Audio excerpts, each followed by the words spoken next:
प्रिय दोस्तों, आपका अपने इस YouTube channel Om V S with education में बहुत बहुत स्वागत है। आज आपको कक्षा 10 विज्ञान की सीरीज में पार्ट 5 में अध्याय 1 रासायनिक अपक्रियाएं एवं उनके प्रकार में जो आपको अपक्रियाओं को संतुलित करना बताया जा रहा था, आज वो आपको बताया जाएगा। और आज ये लेसन 1 का अंतिम पार्ट है। यदि कोई आपको समस्या रहे तो आप कमेंट बॉक्स में ज़रूर बताइएगा, आपकी उस समस्या का समाधान किया जाएगा। तो चलते हैं अपक्रियाओं को संतुलित करने की ओर।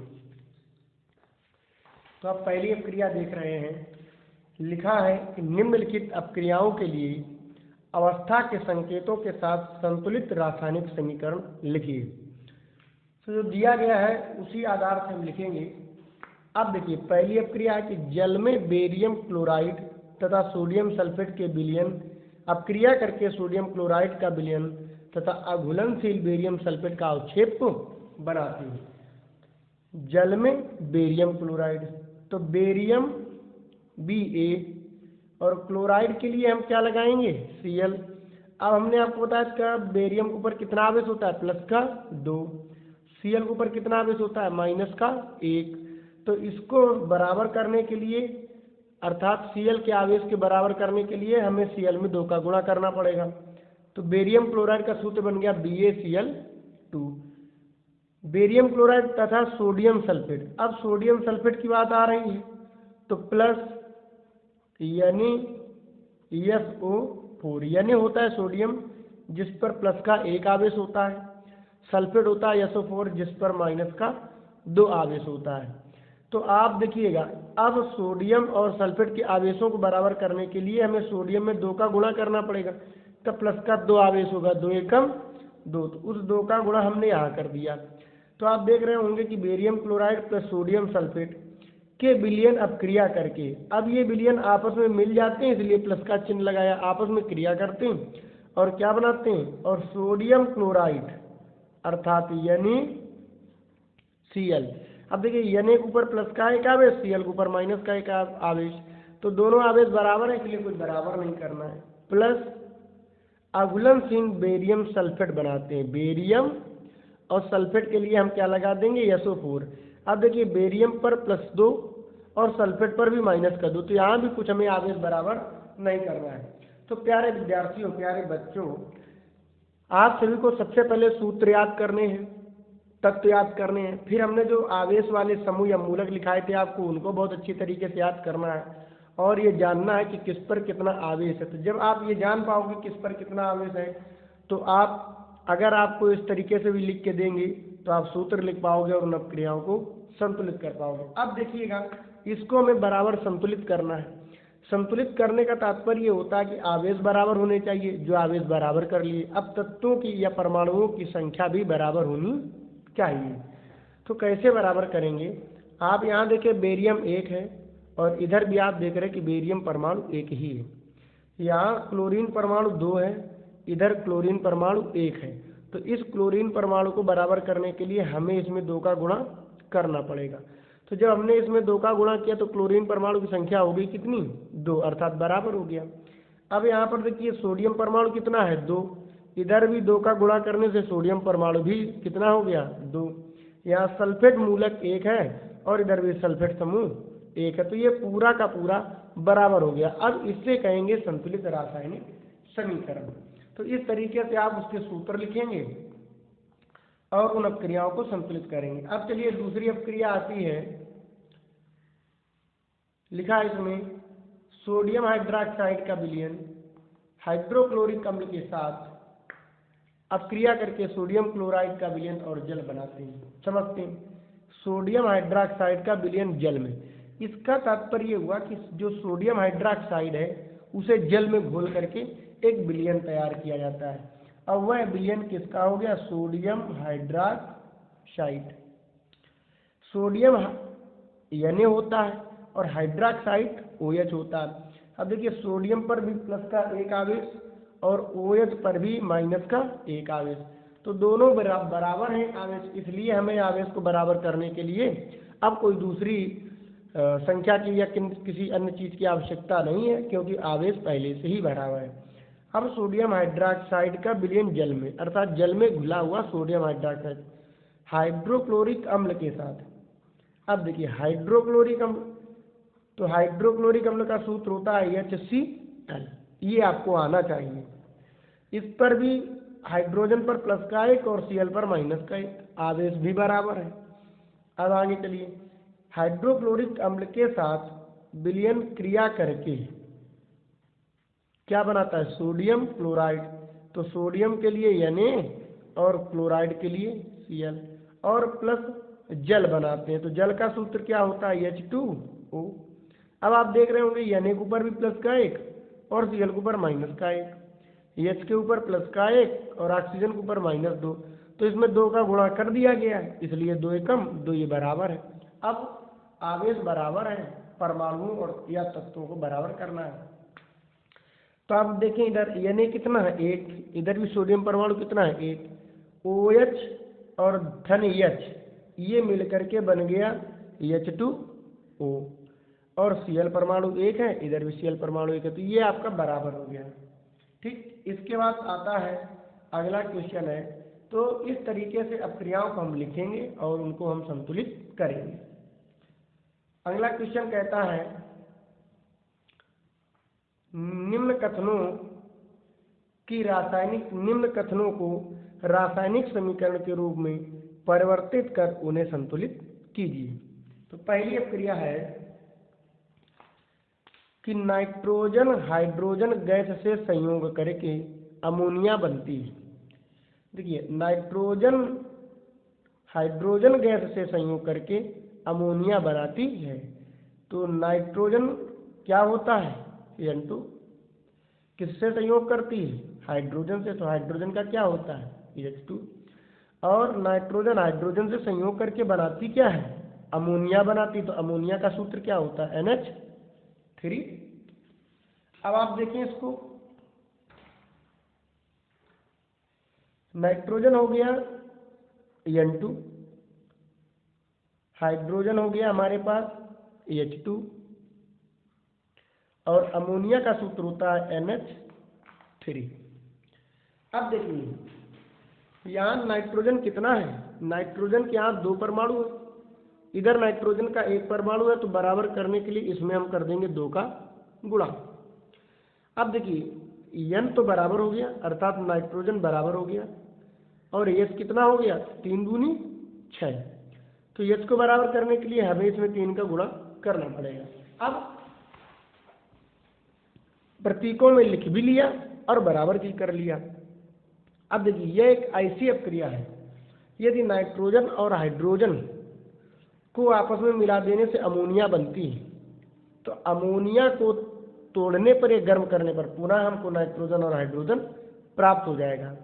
तो मतलब ये हुआ कि यह क्रिया दोनों तरफ से होती है, अर्थात नाइट्रोजन और हाइड्रोजन मिलकर के अमोनिया बनाते हैं, और अमोनिया को गर्म कर देंगे तो नाइट्रोजन और हाइड्रोजन प्राप्त हो जाएगा। इसलिए जो क्रियाएं दोनों दिशाओं में संपन्न होती हैं, तो उसमें जो चिन्ह लगता है वो इस प्रकार का लगता है, और वो अपक्रिया कौन सी अपक्रिया कहलाती है, उत्क्रमणीय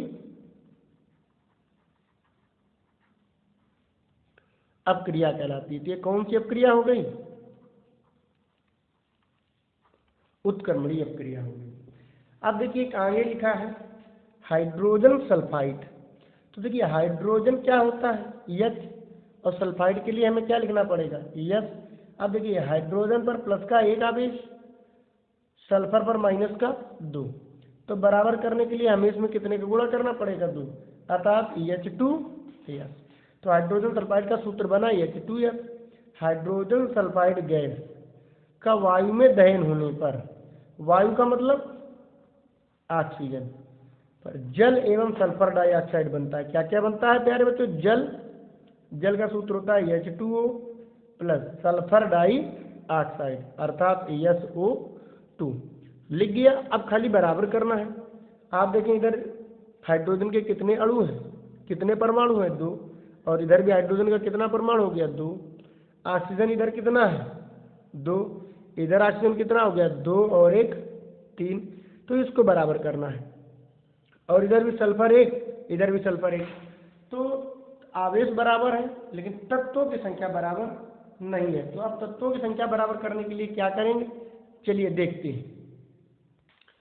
तो देखिए 2 का गुणा हमने H2S में किया तो H हो गया 2 दूनी 4, तो 2 का गुणा यहाँ भी कर दिया तो ये भी हो गया 2 दूनी 4।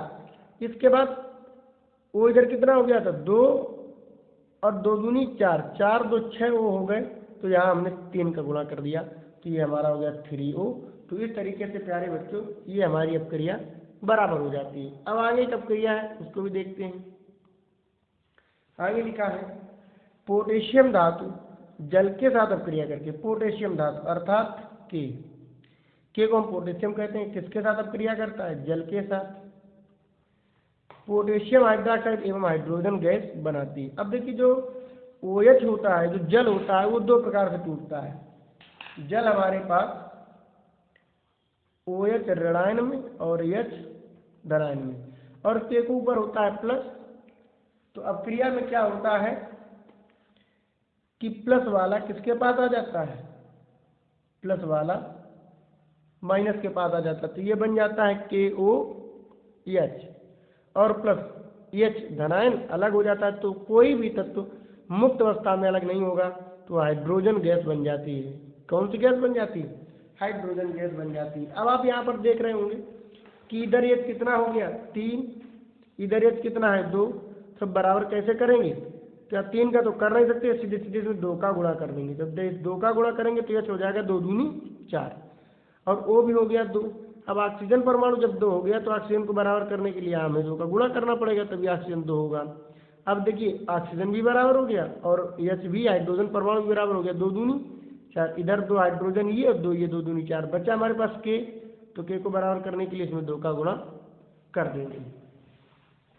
तो इस तरीके से ये अपक्रियाएं संतुलित होती हैं और इनको हम इस तरीके से बराबर करते हैं। तो अपक्रियाओं को संतुलित व बराबर करने के लिए हमारे पास मूलक होने चाहिए, हमें तत्व आने चाहिए और किस तत्व के ऊपर कितना आवेश है ये हमको भली बात आना चाहिए। अब देखिए एक अपक्रिया आगे है एल्यूमिनियम सल्फेट, एल्यूमिनियम सल्फेट। तो कैसे करेंगे, Al एल्यूमिनियम सल्फेट हमारे पास कितना है SO4। Al पर कितना आवेश होता है प्यारे दोस्तों, Al पर प्लस का 3 आवेश होता है, सल्फेट पर माइनस का 2 आवेश होता है। अब देखिए ये प्लस का 3 और ये माइनस का 2 कैसे बराबर होगा, इसमें कर दो 2 का गुणा और इसमें कर दो 3 का गुणा, अर्थात सल्फेट में कितने का गुणा हुआ 3 का, तो ये हो गया SO4 का होल थ्राइस, क्योंकि SO4 में 3 का गुणा किया गया और Al में कितने का 2 का, तो ये कर दिया हमने Al2SO4 का होल थ्राइस। अब ये हमारा सूत्र बन गया एल्यूमिनियम सल्फेट का, बिल्कुल सही सूत्र बना। एल्यूमिनियम सल्फेट के साथ अपक्रिया करके बेरियम क्लोराइड। अब इसके साथ अपक्रिया कौन करता है, बेरियम क्लोराइड। तो बेरियम Ba और क्लोराइड के लिए Cl। Ba के ऊपर होता है प्लस का 2 और Cl के ऊपर माइनस का 1।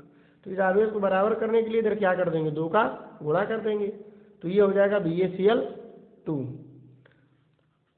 एल्युमिनियम सल्फेट के साथ बेरियम क्लोराइड क्रिया करके एल्युमिनियम क्लोराइड बनाता है। क्या क्या बनाता है, एल्युमिनियम क्लोराइड, और बेरियम सल्फेट बनाता है Ba और सल्फेट के लिए SO4। अब देखिए बेरियम पर भी प्लस का 2 और सल्फेट के ऊपर भी माइनस का 2, तो यहाँ आवेश बराबर, अब यहाँ नहीं बराबर, क्योंकि Al पर होता है प्लस का 3 और Cl पर होता है माइनस का 1। तो इसे बराबर करने के लिए इसमें कर देंगे 3 का गुणा, तो ये हो जाएगा AlCl3। तो अब देखिए यहाँ पर सूत्र तो हमने लिख लिए, अब इनकी हमें तत्वों की संख्या बराबर करनी है, वो कैसे करेंगे। इधर Al परमाणु कितना है 2 है और इधर एल्यूमिनियम परमाणु कितना है 1, तो इसको बराबर करने के लिए हमें इसमें 2 का गुणा कर देंगे। तो जैसे ही 2 का गुणा करेंगे तो एल्युमिनियम हो जाएगा 2। अब देखिए यहाँ पर SO4 कितना है 1, यहाँ पर SO4 कितना है 3, तो SO4 को बराबर करने के लिए हमें इसमें कितने का गुणा करना पड़ेगा 3 का। अब आप देख रहे होंगे SO4 बराबर हो गया, SO4 कितना हो गया 3 हो गया SO4 और हमारा Al भी बराबर हो चुका। अब देखिए बेरियम परमाणु कितना हो गया, इधर बेरियम 1, लेकिन जब 3 का गुणा किया तो बेरियम परमाणु इधर हो गया 3, तो इसको बराबर करने के लिए हमें इसमें कितने का गुणा करना पड़ेगा 3 का। अब Cl रह गया, तो Al2 बराबर हो गया एल्युमिनियम परमाणु, सल्फेट भी बराबर हो गया, बेरियम भी बराबर हो गया, अब रह गया Cl। तो Cl इधर कितना, 3 दूनी 6, और इधर भी Cl कितना हो गया, 3 दूनी 6। तो ये अपक्रिया हमारी संपूर्ण रूप से संतुलित हो गई। तो इस तरीके से अपक्रियाओं को संतुलित करते हैं। अब देखिए अगला क्वेश्चन है कि निम्न अपक्रियाओं के लिए संतुलित रासायनिक समीकरण लिखिए एवं प्रत्येक अपक्रिया का प्रकार बताइए। तो सबसे पहले आपको अपक्रिया को संतुलित करना है और फिर ये बताना है उसको देख करके कि ये अपक्रिया कौन सी है। जो भी हमने आपको अपक्रियाओं के प्रकार पढ़ाए हैं, वियोजन अपक्रिया, अपघटन अपक्रिया, विस्थापन, द्विविस्थापन, ऊष्माक्षेपी, ऊष्मा अवशोषी, जो भी अपक्रियाएं बताई हैं उन्हीं में आपको ये बताना है कि ये कौन सी अपक्रिया है। तो अब देखिएगा, इसमें हमको जो करना है अपक्रिया को संतुलित करना है और उसका प्रकार बताना है। तो कैसे संतुलित करेंगे, क्या लिखा है, पोटेशियम ब्रोमाइड। पोटेशियम क्या होता है, के। ब्रोमाइड क्या होता है, ब्रोमीन को हम ब्रोमाइड कह देते हैं। अब देखिए के ऊपर प्लस का एक आवेश, ब्रोमीन के ऊपर माइनस का एक आवेश, तो दोनों आवेश बराबर है, तो अब कोई दूसरी संख्या से गुणा करना आवश्यक नहीं है। Plus barium iodide, Ba barium है, आयोडाइड आई है। अब देखिए बेरियम के ऊपर प्लस का 2 होता है और आई के ऊपर माइनस का एक आवेश होता है। अब यहाँ कम ज़्यादा है तो हमें बराबर करना है। यहाँ कितने का गुणा कर दें, 2, अर्थात आई में कितने का गुणा करना है, 2 का। तो ये हो गया barium iodide. Arrow potassium iodide, potassium के आयोडाइड के लिए आई, तो यहाँ पर हो गया के आई। के ऊपर प्लस का एक आवेश, आई के ऊपर माइनस का एक आवेश। कोई आवेश को बराबर करने की जरूरत अब नहीं है क्योंकि पहले से बराबर है। प्लस बेरियम ब्रोमाइड, Ba और ब्रोमाइड Br।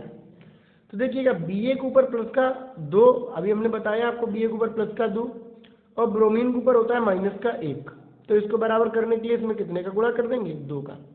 तो हो गया बेरियम ब्रोमाइड। अब आप देखें इधर हमारा के 1 है, अब इस तत्व को बराबर करना है। के कितना है, पोटेशियम परमाणु 1 है, इधर भी पोटेशियम परमाणु 1 है। ब्रोमीन परमाणु इधर 1 है, ब्रोमीन परमाणु इधर 2 है, तो इसको बराबर करने के लिए हमें इसमें 2 का गुणा करना पड़ेगा। आप देखिए ब्रोमीन को बराबर करने के लिए जब 2 का गुणा किया तो यहाँ के अब कितना हो गया, 2, और इधर के परमाणु कितना है, 1, तो इसको भी बराबर करने के लिए इसमें हम 2 का गुणा कर देंगे। अब देखिए 2 का गुणा करने से पोटेशियम परमाणु बराबर हो गए दोनों तरफ, ब्रोमीन परमाणु बराबर हो गया, Ba परमाणु इधर भी 1 है और इधर भी Ba परमाणु 1 है, आयोडीन परमाणु इधर 2 है और इस 2 का गुणा करने से आयोडीन भी बराबर हो गया। तो इस तरीके से ये हमारी अपक्रिया बराबर हो गई। तो एक संतुलित रासायनिक अपक्रिया हो गई KBr 2KBr BaI2 arrow 2KI plus BaBr2। तो ये अपक्रिया संतुलित हो गई। अब आपको बताना है कि यह अपक्रिया है कौन सी। तो देखिएगा यहाँ पर आप देख रहे होंगे कि KBr से आयोडीन ने Br को हटा करके अपना स्थान लिया, तो एक विस्थापन ये हो गया है ना। आयोडीन ने ब्रोमीन परमाणु को हटा करके के साथ में स्वयं जुड़ गया। तो फिर Br के लिए भी देखेंगे, Br ने क्या है कि बेरियम आयोडाइड से आई को प्रतिस्थापित करके Ba के साथ में स्वयं जुड़ गया। तो ये अपक्रिया कैसी हो गई, दोनों तरफ से हुआ है, इसलिए ये अपक्रिया हो गई द्विविस्थापन। कैसी अपक्रिया हो गई, द्विविस्थापन अपक्रिया हो गई। इसके बाद आगे चलते हैं, अपक्रिया दी गई है जिंक कार्बोनेट। तो जिंक क्या होता है, Zn, कार्बोनेट क्या होता है, CO3। जिंक के ऊपर प्लस का 2, कार्बोनेट के ऊपर 2, बराबर ही है। एरो जिंक ऑक्साइड, ऑक्साइड के लिए O, जिंक के लिए Zn, जिंक ऊपर प्लस का 2, ऑक्सीजन के ऊपर -2, बराबर है। Plus CO2 carbon dioxide. यहाँ भी आवेश बराबर है। अब देखिएगा हमको बराबर करना है, तो कैसे बराबर करेंगे? जिंक इधर 1 है, इधर भी जिंक परमाणु 1 है। ऑक्सीजन इधर कितना है? 3, इधर भी ऑक्सीजन 2 1 3। कार्बन इधर 1 है, कार्बन इधर भी 1 है, तो ये बराबर है ऑलरेडी। अब ये कौन सी अपक्रिया हो गई? तो आप देख रहे होंगे कि ये जो अपक्रिया है, यहाँ जिंक कार्बोनेट गर्म होकर के 2 भागों में टूट गया, 2 भागों में टूट गया, जिंक ऑक्साइड में और कार्बन डाइऑक्साइड में। तो हमने आपको बताया था कि जहाँ पर कोई पदार्थ 2 या 2 से सरल अणुओं में टूट जाता है, वे अपक्रियाएं वियोजन या अपघटन अपक्रियाएं कहलाती हैं। लेकिन अब ये अपघटन है या वियोजन अपक्रिया है, तो कैसे जानेंगे? हमने आपको बताया था कि वियोजन अपक्रिया वह होती है जो उत्क्रमणीय होती है, अर्थात जो दोनों तरफ से अपक्रिया होती है,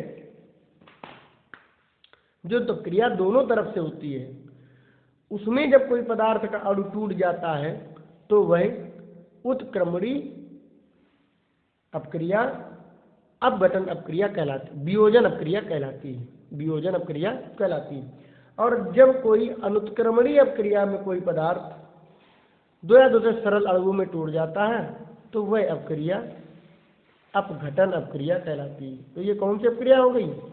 अपघटन अपक्रिया हो गई। पुनः समझिए, यहाँ पर इस अपक्रिया में जिंक कार्बोनेट 2 या 2 से सरल अणुओं में टूट गया, तो ये टूटना अपघटन या वियोजन कहलाता है। तो वियोजन अपक्रिया वह होती है जिसमें कोई उत्क्रमणीय अपक्रिया, जो क्रिया दोनों तरफ से होती है, जिसमें इस तरीके का चिन्ह लगा होता है, दोनों तरफ वाला चिन्ह लगा होता है, जैसे ऐसा चिन्ह लगा होता है, उसमें जब कोई पदार्थ टूट जाता है तो वह वियोजन कहलाती है। और जब कोई ऐसी चिन्ह वाली अपक्रिया टूटती है जिसमें कोई पदार्थ सरल अणुओं में टूटता हुआ अपघटन अपक्रिया कहलाती है। तो ये कौन सी अपक्रिया हो गई? अपघटन अपक्रिया हो गई। अब आगे चलते हैं, एक अपक्रिया दी गई मैग्नीशियम। मैग्नीशियम क्या होता है? Mg प्लस हाइड्रोक्लोरिक अम्ल। हाइड्रोक्लोरिक अम्ल का सूत्र होता है HCl, arrow. Magnesium chloride, magnesium chloride के लिए Cl। अब देखिए Mg के ऊपर प्लस का 2, Cl के ऊपर माइनस का 1, यहाँ H के ऊपर प्लस है, Cl के ऊपर -1, तो कुछ बराबर नहीं कर रहा। यहाँ आवेश कम ज़्यादा हो गए तो बराबर करने के लिए इसमें 2 का मल्टीप्लाई करना पड़ेगा। ये हो गया MgCl2 प्लस हाइड्रोजन, हाइड्रोजन ने H2 कर दिया। अब देखिए यहाँ Mg 1 है, यहाँ भी Mg का परमाणु 1, क्लोरीन 2 है, तो क्लोरीन को बराबर करने के लिए इधर 2 का गुणा कर देंगे। अब देखिए क्लोरीन भी बराबर हो गया और हाइड्रोजन भी बराबर हो गया। अब आप देख रहे होंगे कि ये कौन सी अपक्रिया हुई जा करके, तो यहाँ भी आप देख रहे हैं कि मैग्नीशियम परमाणु ने क्या किया है? हाइड्रोक्लोरिक अम्ल से हाइड्रोजन को विस्थापित करके अलग कर दिया और उसके साथ में स्वयं आ गया। तो हमने बताया था कि जहाँ कोई वह अपक्रिया जिसमें कोई पदार्थ या कोई अणु या अणुओं का समूह किसी दूसरे पदार्थ से में उपस्थित, किसी दूसरे पदार्थ में उपस्थित अणु या अणुओं के समूह को विस्थापित कर देता है और अपना स्थान लेता है, तो वो विस्थापन अपक्रिया कहलाती है। कौन सी अपक्रिया कहलाती है? विस्थापन अपक्रिया कहलाती है। तो प्यारे बच्चों, ये कौन सी अपक्रिया हो गई? विस्थापन अपक्रिया हो गई। इसके बाद आती है अपक्रिया hydrogen H2, chlorine Cl2, arrow, hydrogen chloride, hydrogen chloride. अब देखिए यहाँ 2 H है, 2 Cl है, तो 2 का गुणा कर दो, बराबर हो गई। अब ये कौन सी अपक्रिया हो गई? तो हमने आपको पिछले वीडियो में पढ़ाया था, वह अपक्रिया जहाँ 2 या 2 से अधिक पदार्थ आपस में मिलकर के एक पदार्थ बनाते हैं, उसे हम संयोजन अपक्रिया या योगात्मक अपक्रिया कहते हैं। संयोजन या योगात्मक अपक्रिया। समझ में आया होगा आप सभी के। तो प्यारे बच्चों, आज आपका विज्ञान पहला अध्याय रासायनिक अपक्रिया एवं उनके प्रकार और उनको संतुलित करना समाप्त हुआ। आपको इस अध्याय में किसी प्रकार की कोई दिक्कत रही हो तो आप हमको कमेंट बॉक्स में लिख करके बता सकते हैं। हम और आपके साथ अच्छा सा प्रयास करेंगे, अच्छी मेहनत करेंगे ताकि आपको अच्छे से अच्छा समझ में आए। यदि आपको ये वीडियो अच्छी लगी हो तो आप लाइक करें, कमेंट करें, शेयर करें और सब्सक्राइब करें। धन्यवाद।